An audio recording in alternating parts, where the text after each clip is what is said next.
નમસ્તે વિદ્યાર્થી મિત્રો, લાસ્ટ ટાઈમ આપણે પ્રાણી પેશીમાં બીજા નંબરની પ્રાણી પેશી એટલે કે સંયોજક પેશી અને તેના પ્રકાર વિશે સમજ્યા હતા। હવે જોઈએ પ્રાણી પેશીમાં ત્રીજા નંબરની પેશી સ્નાયુ પેશી। આ જે સ્નાયુ પેશી છે એ સ્નાયુ પેશી પણ જુદા જુદા પ્રકારની જોવા મળે છે અને સ્નાયુ પેશીમાં ત્રણ પ્રકાર જોવા મળે છે। તો જોઈએ આપણે સ્નાયુ પેશી। તો આ જે સ્નાયુ પેશી છે એ સ્નાયુ પેશી લાંબા કોષોની બનેલી પેશી છે, જેમાં આવેલા જે કોષો છે એ કેવા પ્રકારના જોવા મળે છે? તો સૌથી વધારે લાંબા જોવા મળે છે। તો આમ લાંબા કોષોની બનેલી પેશીને સ્નાયુ પેશી તરીકે ઓળખવામાં આવે છે અને આ જે પણ લાંબા કોષો છે એ લાંબા કોષોને સ્નાયુ તંતુ તરીકે ઓળખવામાં આવે છે। આ સ્નાયુ તંતુ છે એટલે કે જે સ્નાયુ કોષો છે એ સ્નાયુ કોષો અથવા તો સ્નાયુ તંતુમાં વિશિષ્ટ પ્રકારનું સંકોચનશીલ પ્રોટીન આવેલું હોય છે અને આ જે પ્રોટીન છે એ પ્રોટીન એક્ટિન અને માયોસિન પ્રકારનું જોવા મળે છે, જેને કારણે સંકોચન અને શિથિલનની ગતિ જોવા મળે છે। તો સ્નાયુ તંતુમાં વિશિષ્ટ પ્રકારનું પ્રોટીન એક્ટિન અને માયોસિન આવેલું જોવા મળે છે, જેને કારણે જે તે પ્રાણીઓ છે એ પ્રાણીઓ જે સ્નાયુ છે સ્નાયુઓનું સંકોચન એટલે ભેગું થવું અને શિથિલન એટલે વિસ્તરણ પામવું જેવી ગતિ જોવા મળે છે અને જેને કારણે આ જે પણ પ્રાણીઓ છે એ પ્રાણીઓનું હલનચલન કે પ્રજનન માટે સ્નાયુ પેશી જવાબદાર છે। તો આમ પ્રાણીઓમાં હલનચલન કે પ્રજનન કરતી જે સંયોજક પેશી છે એ સંયોજક પેશીને સ્નાયુ પેશી તરીકે ઓળખવામાં આવે છે। તો સ્નાયુ પેશીથી જે તે પ્રાણીઓ છે એ પ્રાણીઓનું હલનચલન કે પ્રચલન થતું જોવા મળે છે અને આ જે સ્નાયુ પેશી છે એ સ્નાયુ પેશીના ત્રણ પ્રકાર જોવા મળે છે: રેખિત સ્નાયુ પેશી, અરેખિત સ્નાયુ પેશી અને બીજા નંબરની છે હૃદ સ્નાયુ પેશી। તો વિદ્યાર્થી મિત્રો, સૌથી પહેલા આપણે સમજીએ રેખિત સ્નાયુ પેશી। રેખિત સ્નાયુ પેશી કોને કહેવામાં આવે છે? તો આ જે પણ સ્નાયુ પેશી છે એ સ્નાયુ પેશી કંકાલ એટલે કે અસ્થિ સાથે સ્નાયુબંધથી જોડાયેલી જોવા મળે છે। આપણે લાસ્ટ ટાઈમ સ્નાયુબંધ સંયોજક પેશી વિશે સમજી ગયા હતા કે સ્નાયુબંધ સંયોજક પેશી અસ્થિ અને સ્નાયુઓનું જોડાણ કરતી પેશી છે। તો અહીંયા આ જે રેખિત સ્નાયુ પેશી છે એ રેખિત સ્નાયુ પેશી અસ્થિ સાથે એટલે કે કંકાલ સાથે સ્નાયુબંધથી જોડાયેલી જોવા મળે છે, જેને કારણે જે સ્નાયુ પેશી છે એ સ્નાયુ પેશીને કંકાલ પેશી તરીકે પણ ઓળખવામાં આવે છે। તો કંકાલ સ્નાયુ પેશી કોને કહેવામાં આવે છે? તો કંકાલ સ્નાયુ પેશી રેખિત સ્નાયુ પેશીને કહેવામાં આવે છે। શા માટે? તો આ જે પણ રેખિત સ્નાયુ પેશી છે એ રેખિત સ્નાયુ પેશી કંકાલ એટલે કે અસ્થિ સાથે સ્નાયુબંધથી જોડાયેલી જોવા મળે છે, જેને કારણે તેને કંકાલ સ્નાયુ પેશી પણ કહેવામાં આવે છે, જે શારીરિક ગતિશીલતા પ્રાપ્ત કરવા માટે મદદ કરે છે। તો આમ રેખિત સ્નાયુ પેશી અથવા તો કંકાલ સ્નાયુ પેશી શારીરિક ગતિશીલતા પ્રાપ્ત કરવા માટે મદદરૂપ છે। આ ઉપરાંત વિદ્યાર્થી મિત્રો, આપણે આ જે પણ રેખિત સ્નાયુ છે એ રેખિત સ્નાયુ પેશીનો સૂક્ષ્મદર્શક યંત્રથી તેને અવલોકન કરીએ તો આપણને આ પેશી આ પ્રમાણેની જોવા મળે છે। આ જે પણ રેખિત સ્નાયુ પેશી છે એ રેખિત સ્નાયુ પેશીમાં સ્નાયુ તંતુઓમાં એકાંતરે ઘેરી અને ઝાંખી આડી પટ્ટીઓ જેવી રેખાઓ જોવા મળે છે, જેથી તેને રેખિત સ્નાયુ પેશી કહેવામાં આવે છે। તો આ આકૃતિમાં આપણને કથ્થાઈ રંગની રેખીય પટ્ટાઓ જોવા મળે છે અને રેખીય પટ્ટાઓ હોવાને કારણે તેને રેખિત સ્નાયુ પેશી તરીકે ઓળખવામાં આવે છે। આ ઉપરાંત વિદ્યાર્થી મિત્રો આ જે પણ સ્નાયુ તંતુ છે એટલે કે જે સ્નાયુ કોષો છે એ સ્નાયુ કોષો લાંબા, નળાકાર અને અશાખિત ઉપરાંત બહુકોષ કેન્દ્રીય જોવા મળે છે।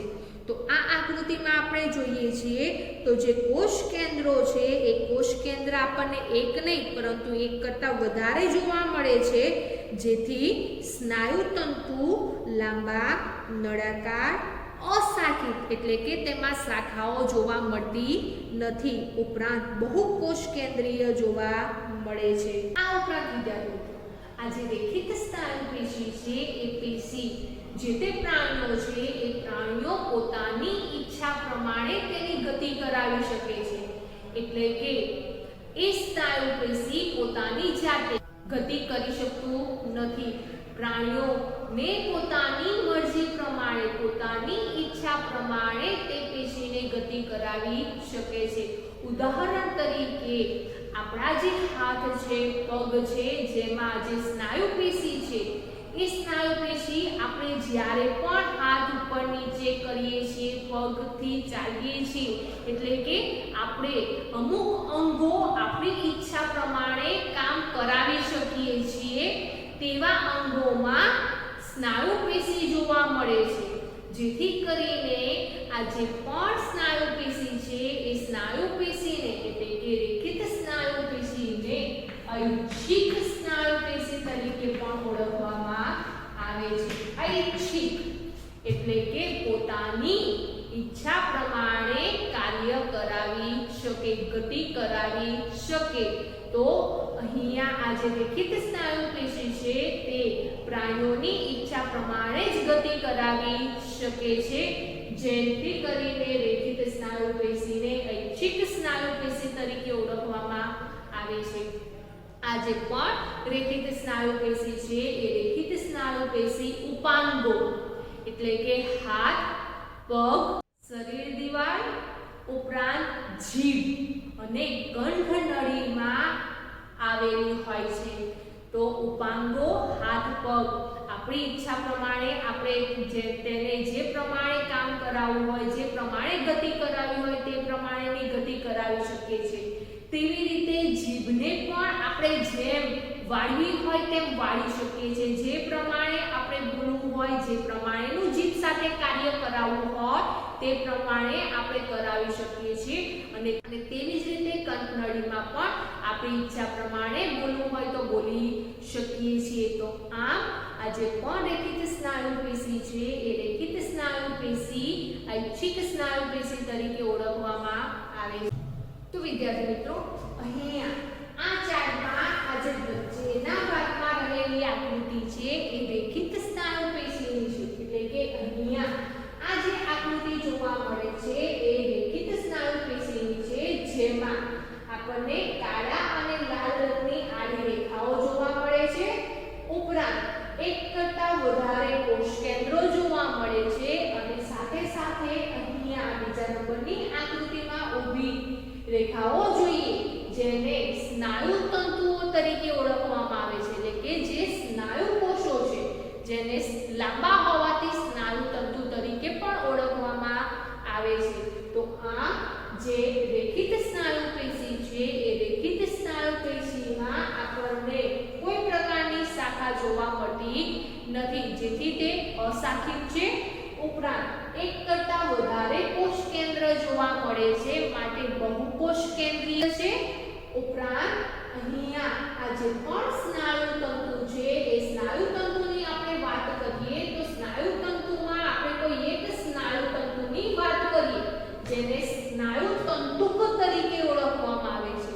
હવે આ જે સ્નાયુ તંતુ છે એ સ્નાયુ તંતુમાં આપણને બે પ્રકારના બિંબ એટલે કે બે પ્રકારના બિંબ જોવા મળે છે। એક કાળા રંગનો બિંબ જોવા મળે છે અને બીજા નંબરે આપણને ભૂરા રંગનો એટલે કે વાદળી રંગનો બિંબ જોવા મળે છે।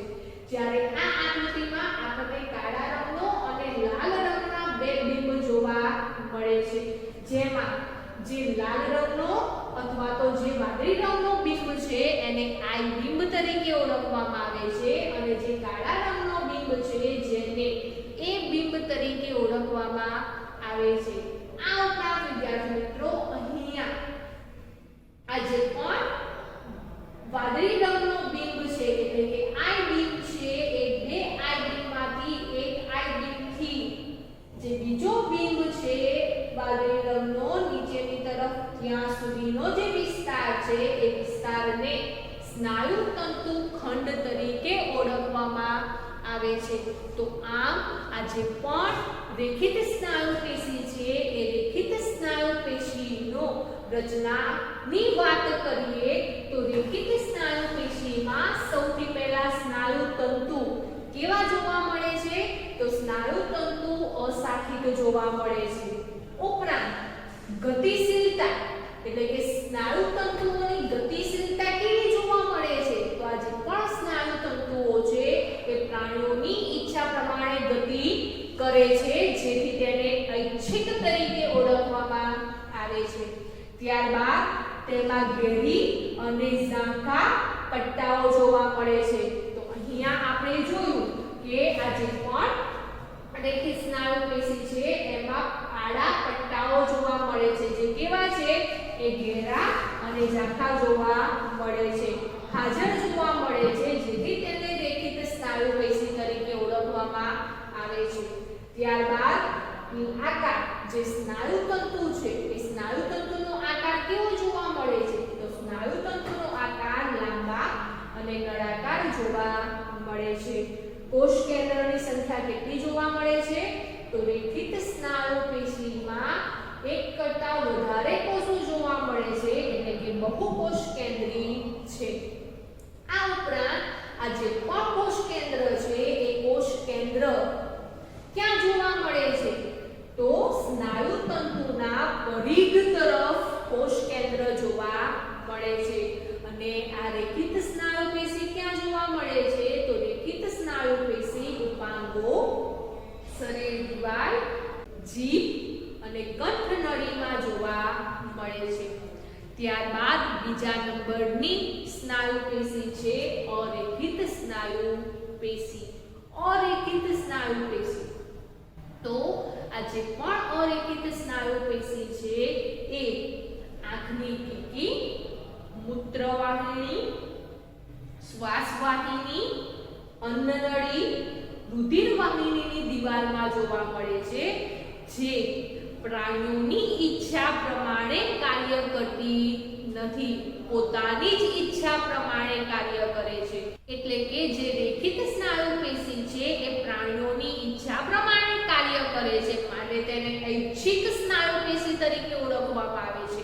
પરંતુ અરેખિત સ્નાયુ પેશી એવા ભાગોમાં જોવા મળે છે જે પ્રાણીઓની ઈચ્છા પ્રમાણે કાર્ય કરતા નથી. તે અંગોમાં રહેલા જે સ્નાયુ તંતુઓ છે એ સ્નાયુ તંતુઓની ઈચ્છા પ્રમાણે જ તે કાર્ય કરે છે, જેથી અરેખિત સ્નાયુ પેશીને અનૈચ્છિક સ્નાયુ પેશી તરીકે ઓળખવામાં આવે છે. તો આમ આ જે પણ અરેખિત સ્નાયુ પેશી છે એ અરેખિત સ્નાયુ પેશી અનૈચ્છિક સ્નાયુ પેશી છે, જે પ્રાણીઓની ઈચ્છા પ્રમાણે કાર્ય કરતા નથી. આ ઉપરાંત તેમાં કેવા પ્રકારના તંતુઓ જોવા મળે છે?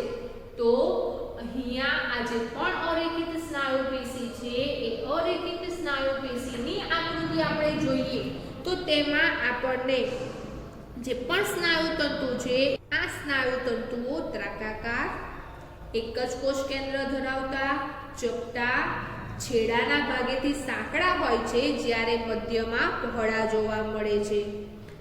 આ ઉપરાંત તેમાં આછા અને ઘેરા રંગના આડા પટ્ટાઓ જોવા મળતા નથી, જેથી કરીને તેને અરેખિત સ્નાયુ પેશી તરીકે ઓળખવામાં આવે છે. તો વિદ્યાર્થી મિત્રો અહીંયા જોઈએ તો અહીંયા પણ આ પહેલા નંબરની જે આકૃતિ છે એ અરેખિત સ્નાયુ પેશીની છે. અહીંયા આ જે સ્નાયુ તંતુઓ છે તેમની રચના સરળ જોવા મળે છે, જેથી કરીને અરેખિત સ્નાયુ પેશીને સરળ સ્નાયુ પેશી તરીકે પણ ઓળખવામાં આવે છે. ઉપરાંત પ્રાણીઓની ઈચ્છા પ્રમાણે કાર્ય ન કરતા હોવાથી સ્નાયુઓની ઈચ્છા પ્રમાણે કાર્ય કરતા હોવાથી તેમને સ્નાયુ પેશી તરીકે પણ ઓળખવામાં આવે છે. આ ઉપરાંત વિદ્યાર્થી મિત્રો અહીંયા આપણે આ કોષ એટલે કે સ્નાયુ તંતુ ને જોઈએ તો તેમનો આકાર કેવો જોવા મળે છે? તો લાંબા છે, ત્રાકાકાર છે. એટલે કે જે પણ છેડાવાળો ભાગ છે એ છેડાવાળા ભાગેથી આપણને કેવા જોવા મળે છે? સાંકડા જોવા મળે છે અને વચ્ચેના ભાગેથી આપણને પહોળા જોવા મળે છે. ઉપરાંત તેમાં એક જ કોષ કેન્દ્ર જોવા મળે છે. તો આમ અરેખિત સ્નાયુ પેશીમાં શાખાઓ જોવા મળતી નથી, માટે અશાખિત છે. પોતાની એટલે કે સ્નાયુ તંતુની ઈચ્છા પ્રમાણે કાર્ય કરે છે, માટે તેને અનૈચ્છિક સ્નાયુ પેશી તરીકે ઓળખવામાં આવે છે. આ ઉપરાંત આ જે પણ અરેખિત સ્નાયુ પેશી છે તેમાં ઘેરા અને ઝાંખા પટ્ટા જોવા મળતા નથી, એટલે કે હાજર નથી, માટે તેને આવી પેશીને અરેખિત સ્નાયુ પેશી કહેવામાં આવે છે. જેમાં ઘેરા અને ઝાંખા પટ્ટા જોવા મળે છે, માટે તેને રેખિત સ્નાયુ પેશી કહેવામાં આવે છે. અને અહીંયા જોવા મળતા નથી, માટે એને અરેખિત સ્નાયુ પેશી તરીકે ઓળખવામાં આવે છે.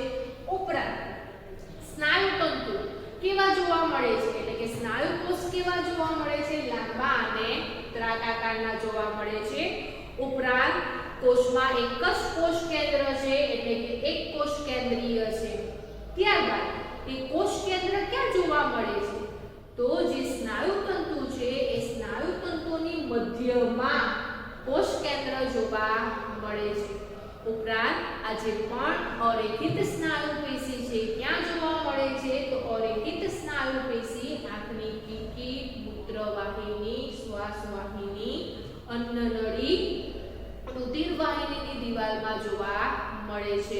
તો આ જે પણ અરેખિત સ્નાયુ પેશી છે એ અરેખિત સ્નાયુ પેશી અનૈચ્છિક સ્નાયુ પેશી તરીકે ઓળખાય છે.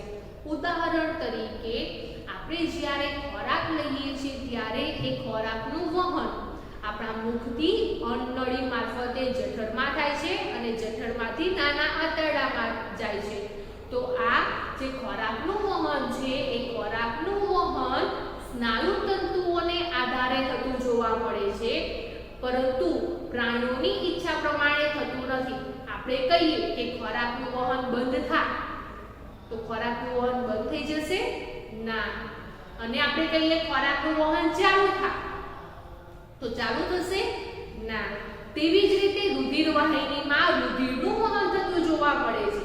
તો રુધિર એક જગ્યાએથી બીજી જગ્યાએ શરીરના જુદા જુદા ભાગોમાં વહન કરે છે. તો આપણે કહીએ કે રુધિરનું વહન બંધ થઈ જાય, રુધિરનું વહન ચાલુ થાય, તો આપણા કહ્યા પ્રમાણે રુધિરનું વહન થતું જોવા મળે છે? તો ના વિદ્યાર્થી મિત્રો, અહીંયા અન્નનળીમાં ખોરાકનું વહન અને રુધિરવાહિનીમાં રુધિરનું વહન, તેવી રીતે શ્વાસવાહિનીમાં વાયુઓનું વહન આપણી ઈચ્છા પ્રમાણે થતું નથી. જેથી આ જે પણ અરેખિત સ્નાયુ પેશી છે એ વહનશીલતાનું જે કાર્ય છે તે કાર્ય સાથે સંકળાયેલી જોવા મળે છે અને તેને અનૈચ્છિક સ્નાયુ પેશી તરીકે ઓળખવામાં આવે છે. ત્યારબાદ ત્રીજા નંબરની સ્નાયુ પેશી છે હૃદ સ્નાયુ પેશી. આ જે પણ હૃદ સ્નાયુ પેશી છે એ હૃદયમાં જોવા મળે છે અને આ હૃદયમાં આવેલા જે પણ સ્નાયુ તંતુઓ છે એ સ્નાયુ તંતુઓ પોતાની રીતે લયબદ્ધ સંકોચન અને શિથિલન કરે છે, જેથી તેને પણ અનૈચ્છિક સ્નાયુ પેશી તરીકે ઓળખવામાં આવે છે. આ હૃદયમાં જોવા મળે છે અને આપણને ખબર છે હૃદય છે એ હૃદય પોતાની રીતે જ કાર્ય કરે છે. હૃદયને આપણે કહીએ કે ધબકારા બંધ કર, ધબકારા ચાલુ કર. આપણા કહ્યા પ્રમાણે હૃદય શું ધબકારા બંધ કરવાનું, ચાલુ કરવાનું કાર્ય કરે છે? તો ના. હૃદયમાં આવેલા જે સ્નાયુ તંતુઓ છે એ સ્નાયુ તંતુઓ દ્વારા લયબદ્ધ રીતે શિથિલન અને સંકોચન ની ક્રિયા થતી જોવા મળે છે, જેથી તેને પણ અનૈચ્છિક સ્નાયુ પેશી તરીકે ઓળખવામાં આવે છે. તો વિદ્યાર્થી મિત્રો, અહીંયા જો આ આકૃતિ હૃદ સ્નાયુ પેશીની છે, જેમાં કોષ કેન્દ્ર જોવા મળે છે, ઉપરાંત શાખાઓ જોવા મળે છે અને આ શાખાઓમાં એક એક કોષ કેન્દ્ર જોવા મળે છે, જેમાં રહેલા જે સ્નાયુ કોષો છે એટલે કે સ્નાયુ તંતુઓ છે એ નળાકાર, લાંબા, શાખિત અને એક કોષ કેન્દ્રીય જોવા મળે છે. તો આ અહીંયા આ ચાર્ટમાં આ નીચેની જે આકૃતિ છે એ આકૃતિ હૃદ સ્નાયુ પેશીની છે. તો અહીંયા વિદ્યાર્થી મિત્રો આપણે જોઈએ હૃદ સ્નાયુ પેશીમાં, તો હૃદ સ્નાયુ પેશીમાં એક કરતાં વધારે શાખાઓ જોવા મળે છે એટલે કે શાખિત છે. ઉપરાંત આડી જે રેખાઓ છે એ આડી રેખાઓમાં આપણને કોષ કેન્દ્ર જોવા મળે છે અને એ આડી રેખાઓની વચ્ચે રહેલો જે ભાગ છે જેને સેતુ તરીકે ઓળખવામાં આવે છે અને એ હૃદ સ્નાયુ પેશી ક્યાં જોવા મળે છે? તો હૃદયમાં જોવા મળે છે. તો આ હૃદ સ્નાયુ પેશી છે એ હૃદ સ્નાયુ પેશીમાં આપણે સ્નાયુ તંતુની વાત કરીએ તો સ્નાયુ તંતુ કેવા જોવા મળે છે? શાખિત જોવા મળે છે. ત્યારબાદ ગતિશીલતા કેવી છે? તો ગતિશીલતા સ્નાયુ તંતુ પ્રમાણે થાય છે, માટે અનૈચ્છિક કહેવામાં આવે છે. ઘેરી અને ઝાંખા પટ્ટાઓ જોવા મળે છે એટલે કે હાજર છે. ઉપરાંત સ્નાયુ કોષ એટલે કે સ્નાયુ તંતુઓ કેવા જોવા મળે છે? લાંબા અને નળાકાર જોવા મળે છે અને તેમાં એક જ કોષ કેન્દ્ર જોવા મળે છે એટલે કોષ કેન્દ્ર કેવું છે? એ એક કોષ કેન્દ્રી છે અને તે ક્યાં જોવા મળે છે? તો હૃદ સ્નાયુના મધ્યના ભાગમાં જોવા મળે છે. ઉપરાંત આ હૃદ સ્નાયુ પેશી ક્યાં જોવા મળે છે? તો હૃદ સ્નાયુ પેશી હૃદયમાં જોવા મળે છે.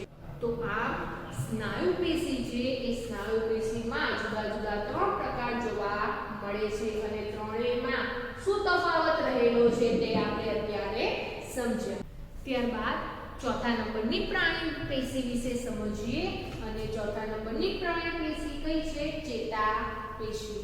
તો આ જે ચેતાપેશી છે એ ચેતાપેશી જે તે પ્રાણીઓ છે એ પ્રાણીઓના મગજ, કરોડરજ્જુ અને ચેતાઓમાં જોવા મળે છે. ચેતાપેશી ચેતાકોષોની બનેલી છે અને આ જે ચેતાકોષ છે એ ચેતાકોષ 1 મીટર લાંબો જોવા મળે છે. ઉપરાંત એ ચેતાકોષમાં નાના મોટા પ્રવર્ધો જોવા મળે છે એટલે કે નાની મોટી શાખાઓ જોવા મળે છે જેને પ્રવર્ધો તરીકે ઓળખવામાં આવે છે. તો આમ ચેતાપેશીમાં આવેલો જે કોષ છે એ કોષને ચેતાકોષ તરીકે ઓળખવામાં આવે છે અને આ જે ચેતાપેશી છે એ ચેતાપેશી પ્રાણીઓના મગજ, કરોડરજ્જુ અને ચેતાઓમાં જોવા મળે છે. તો ચેતાપેશી છે એ ચેતાપેશી મગજ, કરોડરજ્જુ અને ચેતાઓમાં જોવા મળે છે.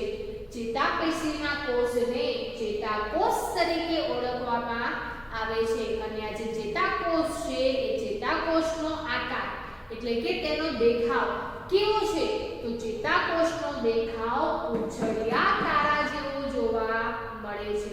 તો વિદ્યાર્થી મિત્રો, અહીંયા જો આ જે આકૃતિ છે એ આકૃતિ ચેતાકોષની છે. હવે આ જે ચેતાકોષ છે એ ચેતાકોષ 1 મીટર જેટલો લાંબો જોવા મળે છે. ઉપરાંત પૂંછડીયો તારો છે એ પૂંછડિયા તારા જેવો દેખાવ છે. આ ઉપરાંત એ ચેતાકોષમાં નાની મોટી શાખાઓ જોવા મળે છે જેને પ્રવર્ધો તરીકે ઓળખવામાં આવે છે. તો આ જે નાની નાની શાખાઓ છે એ નાની નાની શાખાઓને શિખા તંતુ તરીકે ઓળખવામાં આવે છે અને ચેતાકોષમાં આવેલી જે મોટી શાખા છે, જે લાંબી શાખા છે એ લાંબી શાખાને અક્ષ તંતુ તરીકે ઓળખવામાં આવે છે. આ ઉપરાંત આ જે પણ શિખા તંતુ છે એ શિખા તંતુ ચેતાકોષમાં કોષકાય ની રચનામાં જોવા મળે છે એટલે કે અહીંયા આ જે રચના છે એ રચનાને કોષકાય તરીકે ઓળખવામાં આવે છે અને આ કોષકાય ઉપર જોવા મળતા જે નાના નાના પ્રવર્ધો છે એ નાના પ્રવર્ધોને શિખાતંતુ કહેવામાં આવે છે અને મોટા પ્રવર્ધને લાંબા પ્રવર્ધને અક્ષતંતુ તરીકે ઓળખવામાં આવે છે. ઉપરાંત ચેતાકોષમાં કોષ કેન્દ્ર પણ જોવા મળે છે અને કોષરસ પણ જોવા મળે છે. આ જે પણ કોષરસ છે એ ચેતાકોષમાં જોવા મળતું હોવાથી તેને ચેતારસ પણ કહેવામાં આવે છે. તો આમ ઉછળિયા તારા જેવો દેખાવ ચેતાકોષમાં જોવા મળે છે. ઉપરાંત અક્ષતંતુની પાછળ બીજા પણ નાના નાના તંતુઓ જોવા મળે છે, શાખાઓ જોવા મળે છે. એ પ્રવર્ધો, એ શાખાઓ અને એ તંતુઓને ચેતાતંતુ તરીકે ઓળખવામાં આવે છે. તો આમ ચેતાકોષની રચનામાં 3 ભાગ જોવા મળે છે: કોષકાય, શિખાતંતુ અને અક્ષતંતુ. જેમાં શિખાતંતુ, અક્ષતંતુ નાના મોટા પ્રવર્ધો છે અને આ કોષકાયમાં કોષ કેન્દ્ર, કોષરસ જોવા મળે છે. ઉપરાંત અક્ષતંતુ છે, અક્ષતંતુની પાછળ ચેતાતંતુ જોવા મળે છે. આ ઉપરાંત વિદ્યાર્થી મિત્રો, આ જે પણ ચેતાકોષ છે એ ચેતાકોષ એક કરતા વધારે ચેતાકોષ એટલે કે ઘણા બધા ચેતાકોષના જે અક્ષતંતુ છે એ અક્ષતંતુ સંયોજક પેશી દ્વારા જોડાઈને ચેતાઓનું નિર્માણ કરે છે.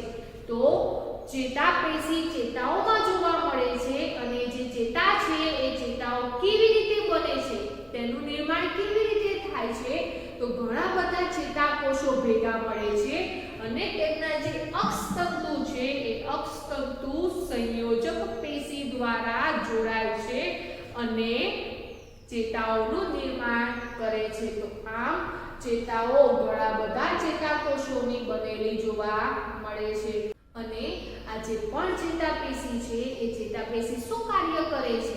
તો વિદ્યાર્થી મિત્રો, ચેતાપેશી મગજ અને કરોડરજ્જુમાં જોવા મળે છે અને આ જે પણ ચેતાપેશી છે એ ચેતાપેશી ત્વરિત એટલે કે ઝડપથી ઉત્તેજિત થાય છે અને ઝડપથી ઉત્તેજિત થવાને કારણે જે તે ઉત્તેજના છે, જે તે સંવેદના છે એ જે તે ઉત્તેજના અથવા તો સંવેદના ઝડપથી શરીરના એક ભાગમાંથી બીજા ભાગમાં તેનું વહન કરાવે છે. ઉદાહરણ તરીકે, આપણે કોઈ પણ વસ્તુ ગરમ પકડી છે તો શું આપણે ગરમ વસ્તુને પકડી જ રાખીએ છીએ? ના વિદ્યાર્થી મિત્રો, જેવી એ વસ્તુને પકડીએ છીએ તરત જ આપણને ખ્યાલ આવી જાય છે આ વસ્તુ ગરમ છે, જેથી કરીને આપણે શું કરીએ છીએ? એ વસ્તુ છોડી દઈએ છીએ. તો આ જે ઉત્તેજના છે એ ઉત્તેજનાનો સંદેશો ક્યાંથી આપણને મળે છે? તો મગજે આપણને એ જે સંદેશો આપ્યો છે કે આ વસ્તુ ગરમ છે, એ સંદેશો ચેતાઓ દ્વારા તરત જ આપણને હાથના ભાગમાં જોવા મળે છે, જેથી કરીને આપણે જે વસ્તુ પકડીએ છીએ એ વસ્તુ ગરમ આપણને લાગે છે. તો આમ આ જે ચેતાપેશી છે એ ચેતાપેશી મગજ, કરોડરજ્જુ અને ચેતાઓમાં જોવા મળે છે. આ ઉપરાંત વિદ્યાર્થી મિત્રો, આ જે પણ ચેતાઓ છે એ ચેતાઓનો ઉર્મિવેગ એટલે કે જે સંદેશાનું વહન છે એના દ્વારા આપણને જે તે સ્નાયુઓ છે એ સ્નાયુઓનું હલનચલન ઈચ્છા પ્રમાણે કરાવી શકીએ છીએ, જેથી કરીને ચેતાઓ દ્વારા સ્નાયુઓનું હલનચલન કરતા જે અંગો છે એ અંગોને ગતિશીલતા આપે છે. તો આમ બધા જ સજીવોમાં ચેતાપેશી એટલે કે ચેતા અને સ્નાયુઓનું કાર્યાત્મક સંયોજન મહત્વનું જોવા મળે છે અને આ સંયોજનને કારણે ઉત્તેજનાને અનુલક્ષીને જે તે પ્રાણીઓ છે પ્રાણીઓને ઝડપથી ગતિશીલતા આપે છે. તો આમ ચેતા અને સ્નાયુ વચ્ચે પણ કાર્યાત્મક સંયોજન મહત્વનું જોવા મળે છે. તો આમ પ્રાણી પેશી છે એ પ્રાણી પેશી 4 પ્રકારની જોવા મળે છે: અધિચ્છદીય પેશી, સંયોજક પેશી, સ્નાયુ પેશી અને ચેતાપેશી. તો આમ અહીંયા આપણો પાઠ પૂર્ણ થાય છે.